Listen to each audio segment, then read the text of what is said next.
आरक्षणाच्या मुद्द्यावरून मराठा समाज आणि ओबीसी समाज यांच्यामध्ये शाब्दिक चकमक पाहायला मिळत आहे। याच मुद्द्यावर काही दिवसांखाली जालन्याच्या अंबडमध्ये ओबीसी एल्गार सभा देखील संपन्न झाली आहे। या सभेमध्ये बोलत असताना ओबीसी नेते आणि मंत्री छगन भुजबळ यांनी आक्रमक भूमिका घेतलेली मराठा समाज आणि मनोज जरांगे पाटील यांच्या विरोधात वक्तव्य देखील त्यावेळी त्यांनी केलेले होते। ओबीसी तरुणांनी शांत बसले नाही पाहिजे असा काहीसा सूर छगन भुजबळ यांचा होता। या सभेमध्ये छगन भुजबळ यांच्यासोबत बरेचसे ओबीसी नेते समाविष्ट झालेले होते। त्यामध्ये विधानसभेचे विरोधी पक्षनेते विजय वडेट्टीवार हे देखील या मंचावर उपस्थित होते। त्यांनी ही सभेत बोलत असताना ओबीसी समाज हिताची भाषा केली होती, परंतु आज त्यांनी माध्यमांशी बोलत असताना भुजबळांच्या भूमिकेला समर्थन नाही अशी स्वतःची भूमिका घेतलेली आहे। भुजबळांनी जी काही वक्तव्य केली ओबीसी एल्गार सभेमध्ये त्याच्याशी मी समर्थन नाही, त्याच्याशी मी सहमत नाही असा काहीसा सूर विजय वडेट्टीवार यांनी आज प्रसारमाध्यमांशी बोलताना घेतलेला पाहायला मिळतोय। समाजाची बाजू मांडताना कोणीही टोकाची भूमिका मांडू नये, गावागावात वाद झाले, भांडण झाले तर कोण जबाबदार राहील असा सवालही विजय वडेट्टीवार यांनी बोलत असताना आज प्रसारमाध्यमांशी बोलताना छगन भुजबळ यांना केलेला पाहायला मिळतोय। शाहू फुले आंबेडकरांचा आपला महाराष्ट्र आहे, मी आणि माझा पक्ष फुले शाहू आंबेडकरांच्या विचारावर चालणारा आहे। मंत्री छगन भुजबळ यांनी सभेत ज्या पद्धतीने टोकाचे विधान केले त्याला माझं समर्थन नाही असं देखील विजय वडेट्टीवार यांनी म्हणलंय। या सगळ्या गोष्टीनंतर आता विजय वडेट्टीवार यांची ही भूमिका आणि छगन भुजबळ यांचे वक्तव्य यांच्यामुळे छगन भुजबळ आणि मनोज जरांगे पाटील यांच्यात कुस्ती, यांच्यात वाद लागलेलं पाहायला मिळते। असंच काहीचं चित्र मागच्या अनेक दिवसांपासून सुरू आहे। मग नेमकं या वादाचं स्वरूप आणि वादाचा फायदा कोणाला होणार आहे जाणून घेणार आहोत या व्हिडिओच्या माध्यमातून। नमस्कार, मी प्रथमेश आणि आपण सर्वजण पाहत आहात नवराष्ट्र। मंडळी, आपण बोलत असताना सहज म्हणतो दोघांच्या भांडणात तिसऱ्याचा लाभ होतो। अर्थात दोन व्यक्ती राजकीय भूमिकेवरून, सामाजिक भूमिकेवरून किंवा आरक्षणाच्या भूमिकेवरून भांडत असतील तर साहजिक तिसऱ्या कोणाचा लाभ होतोय काय हे तपासून पाहणं गरजेचं वाटतं। मग सध्या परिस्थितीत महाराष्ट्राच्या राजकारणात देखील आणि महाराष्ट्राच्या आरक्षणाच्या प्रश्नात देखील असंच झालेलं पाहायला मिळतंय। महाराष्ट्रात आरक्षणावरून संघर्ष सुरू असून मराठा समाज आपली मागणी लावून धरून बसलाय। त्याचं म्हणणं आहे कुणबी प्रमाणपत्र सरसकट देऊन ओबीसीमध्ये मराठा समाजाचा समावेश करावा अशी मराठा समाजाची मागणी आहे। त्यासाठी मनोज जरांगे पाटील मराठा समाजाचे नेतृत्व करत आहेत, तर दुसरीकडे ओबीसी आरक्षणाला धक्का लागू नये त्यासाठी छगन भुजबळ आक्रमक झालेले पाहायला मिळतात।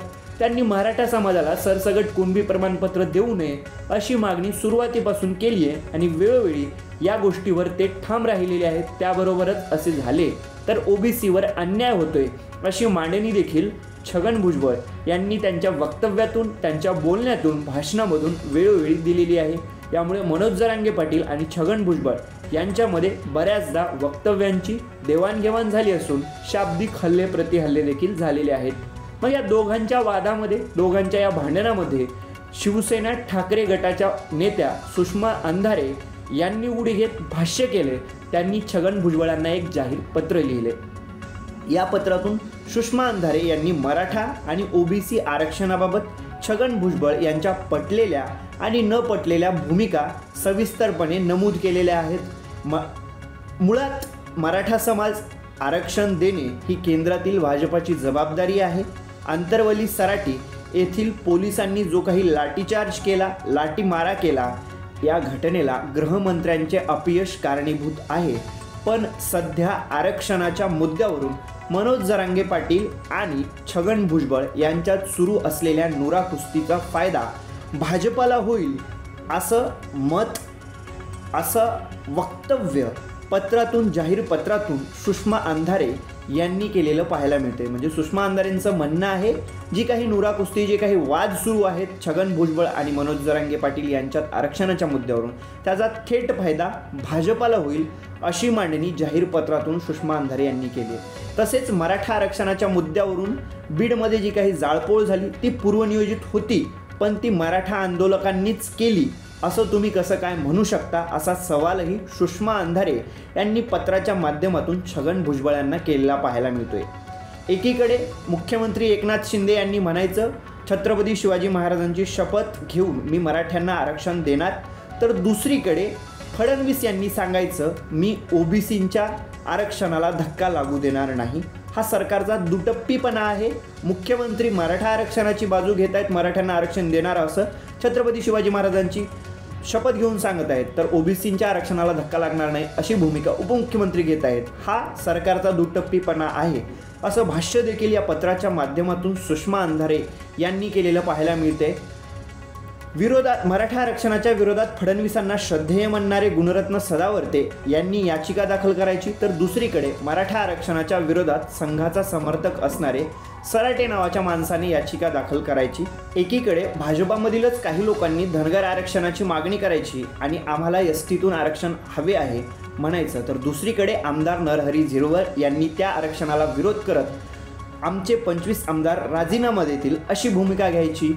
एकीकडे आम्ही मराठा आरक्षणाच्या सोबतच आहोत असे उपोषणस्थळी जाऊन संदीपान भुमरे, अतुल सावे किंवा गिरीश महाजन यांनी सांगायचे, तर दुसरीकडे जरांगेचा बोलवता धनी कोण असा सवाल स्वतः नितेश राणे आणि दरेकर यांनी विरोध करायचा. आता मला सांगा सर, देवेंद्र फडणवीस, गुणरत्न सदावर्ते, नरहरी झिरवळ, नितेश राणे, गिरीश महाजन, स्वतः तुम्ही एकनाथ शिंदे असे सगळे लोक आरक्षणाचे समर्थन करणार आणि विरोध करणार, हे सगळे एकाच सरकारमध्ये आहात, मग आरक्षणाच्या नावावर ही नुरा कुस्ती कशासाठी चालू आहे असा सवाल, असे खडे बोल सुषमा अंधारे यांनी छगन भुजबळ यांना केलेले पाहायला मिळतात. तुम्हाला काय वाटतं या दोघांच्या कुस्तीत, नुरा कुस्तीत मनोज जरांगे पाटील आणि छगन भुजबळ यांच्या नेमकं भाजपाला फायदा होतोय काय आणि सरकार दुटप्पी भूमिका घेते का? नक्कीच कमेंट करून सांगा. अशाच प्रत्येक व्हिडिओसाठी पाहत रहा नवराष्ट्र.